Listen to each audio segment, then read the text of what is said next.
when he first started getting negative reviews, you can argue that there was an unusual amount of hate, as in it was disproportional to the kind of audience he originally had. This is a guy who was like politically neutral, and the left saw that and was immediately aggressive to that.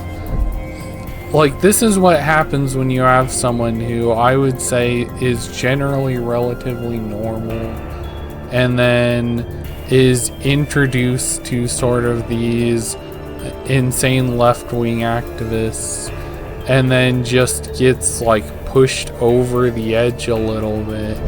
The spoiled rainbow brats keep pushing their lies 4 months after they attempted to force their ideology into my game and communities. They keep sharing their hateful lies under any video or popular mention of my game, now even calling me a fascist for wanting to do my own thing in peace. This is how they continue to try to cancel me. Okay, I'm going to talk about the controversy surrounding Soulash 2, and I think I have a different perspective on it than a lot of people have been saying. So, the whole thing started when this guy's making a game, Soulash 2, which it's sort of a similar game to like Cataclysm Dark Days Ahead, or one I thought of is this one called Elin, which these games are, particularly Elin is kind of similar in that it's like a medieval fantasy trying to emulate an entire world, has roguelike elements. That's kind of how Cataclysm's like. And it has RPG elements, and it has like sort of complicated systems in it. So Soulash, it's trying to do similar stuff like that. People like to bring up Dwarf Fortress as another example of the sort of similar type of game that it is. But Dwarf Fortress, I always thought of it's more like an ant farm, and you're not as actively participating in Dwarf Fortress. You're just kind of watching things develop.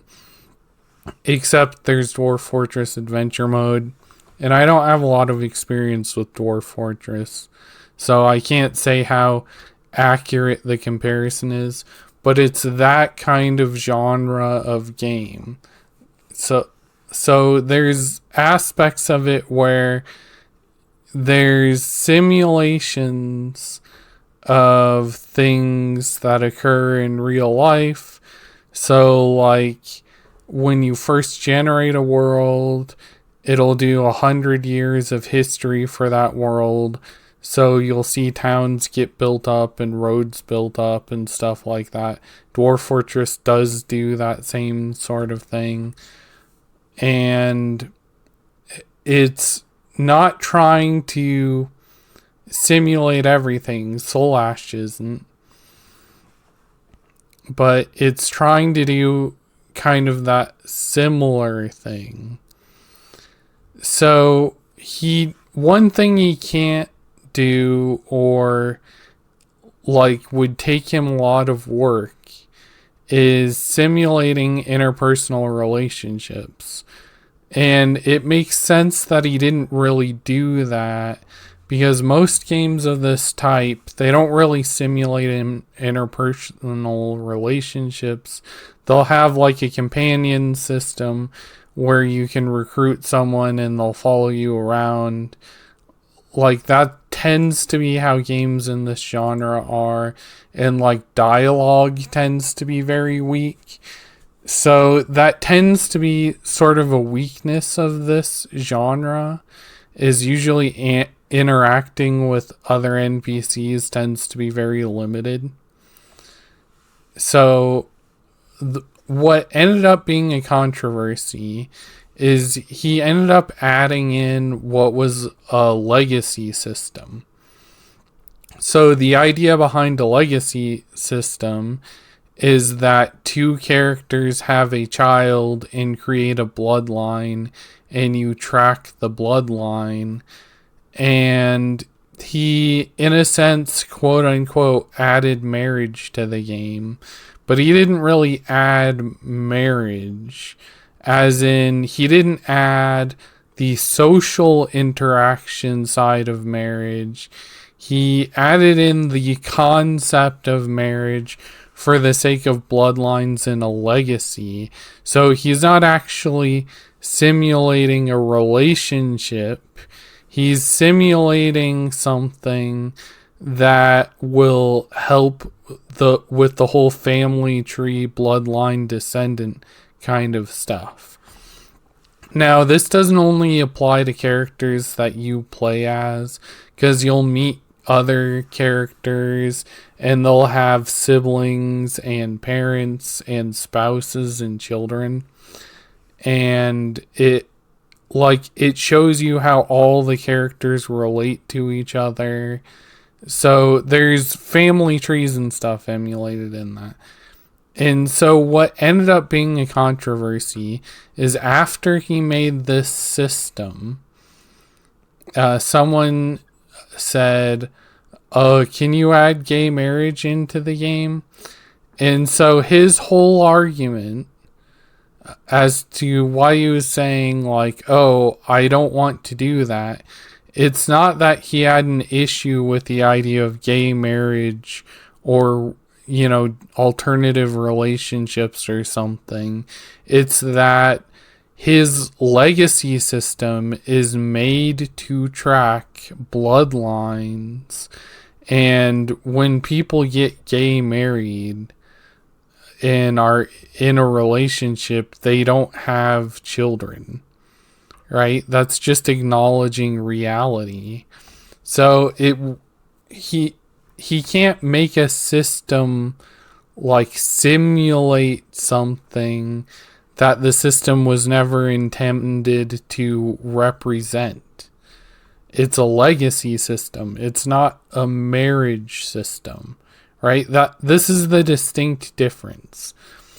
And it's sort of really important for me to explain all of that, because nothing about all that I just explained, all of that's just like acknowledging the reality of biology. Nothing about that is political whatsoever.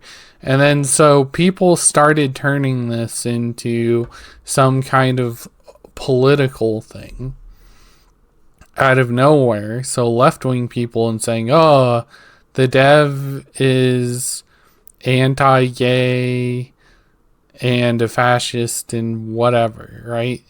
So he's complained about how certain left-wing people are sort of actively harassing him over something that he didn't add even straight marriage into the game per se, because he's not emulating relationships.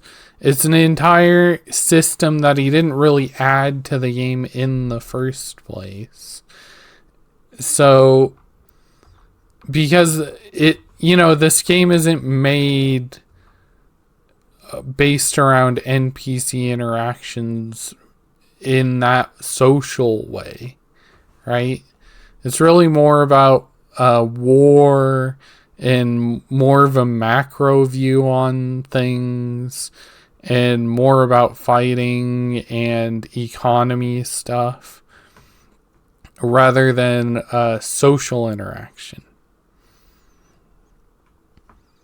So this is something that started off in August, and it's been an ongoing thing. And he's talked about how people are still like leaving bad reviews and stuff based on something that he had no intention of representing a straight or gay version of in his game.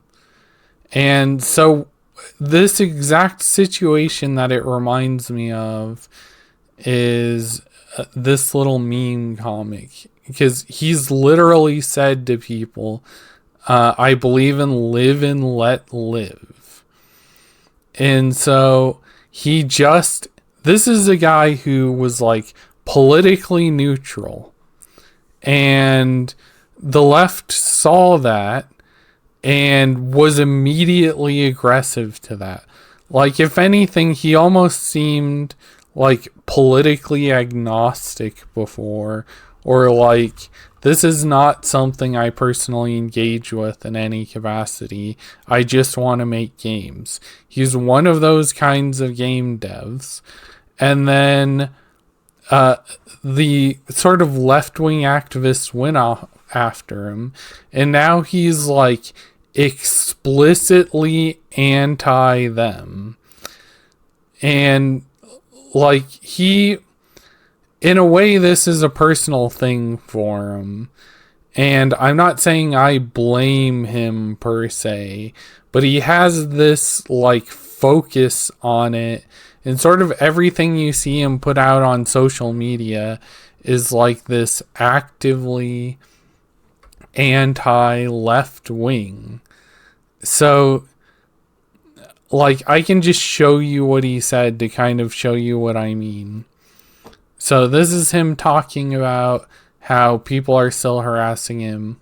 The spoiled rainbow brats keep pushing their lies 4 months after they attempted to force their ideology into my game and communities.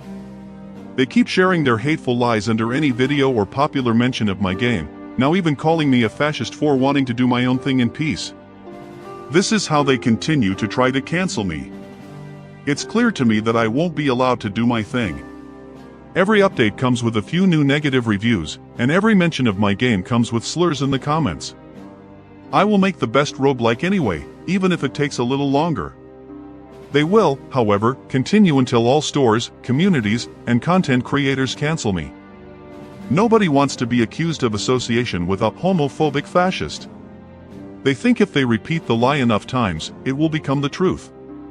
I won't let them do this unchallenged, and I'll expose and document everyone who keeps pushing these lies with screenshots. These people abused compassion for their benefit for far too long. They instill fear in people with their actions as they enjoy protection from backlash from partisan moderators. They will attempt to ruin the life of anyone for not celebrating them like the gods they think they are. Enough is enough.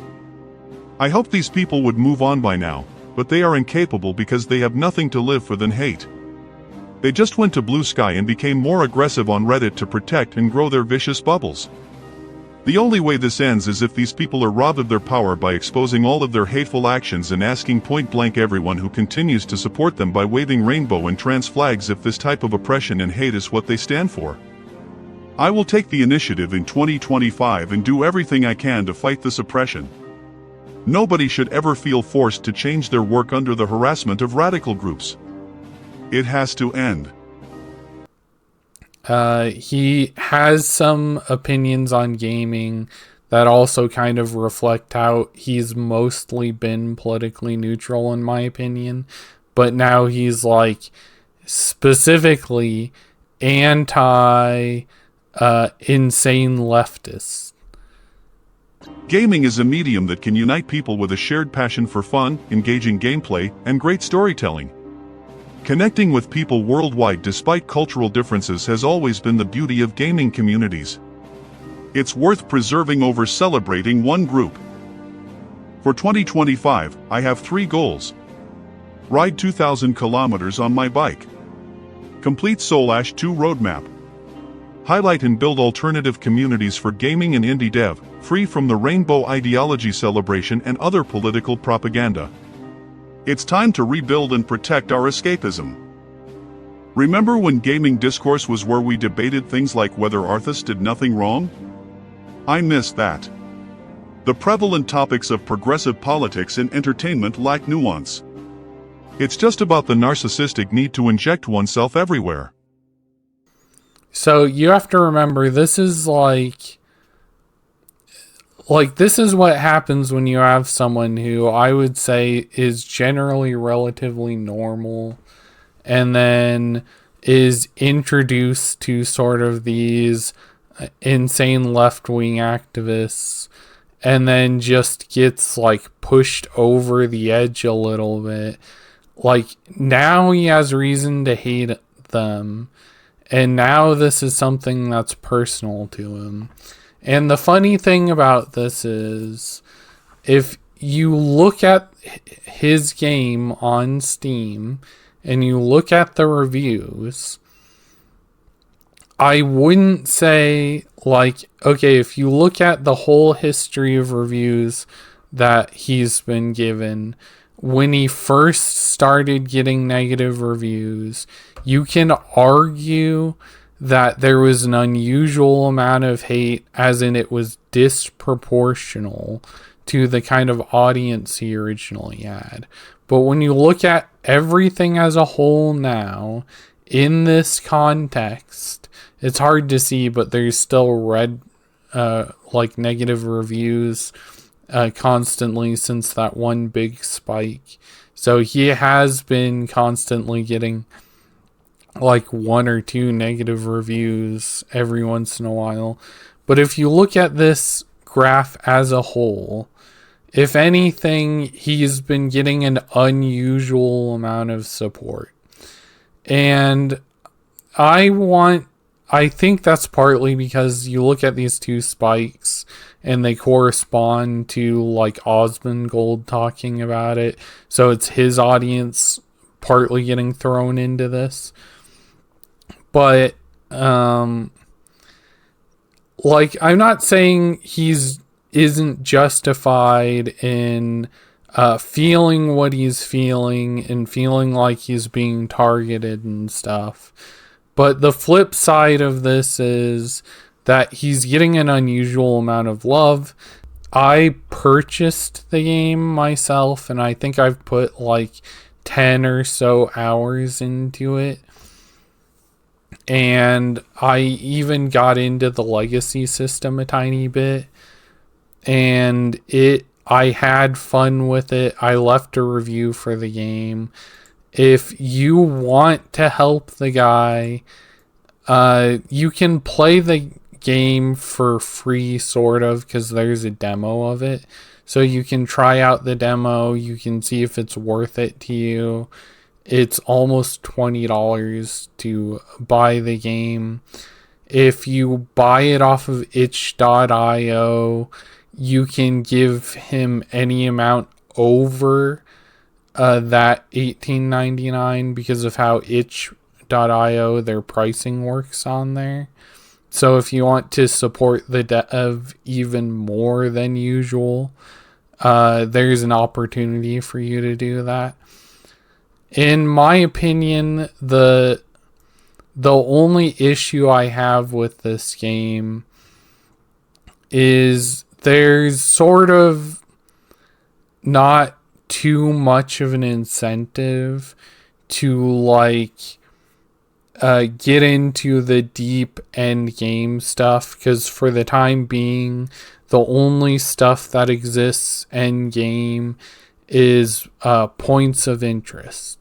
So if you enjoy exploring points of interest, it's, in my opinion, it's like the only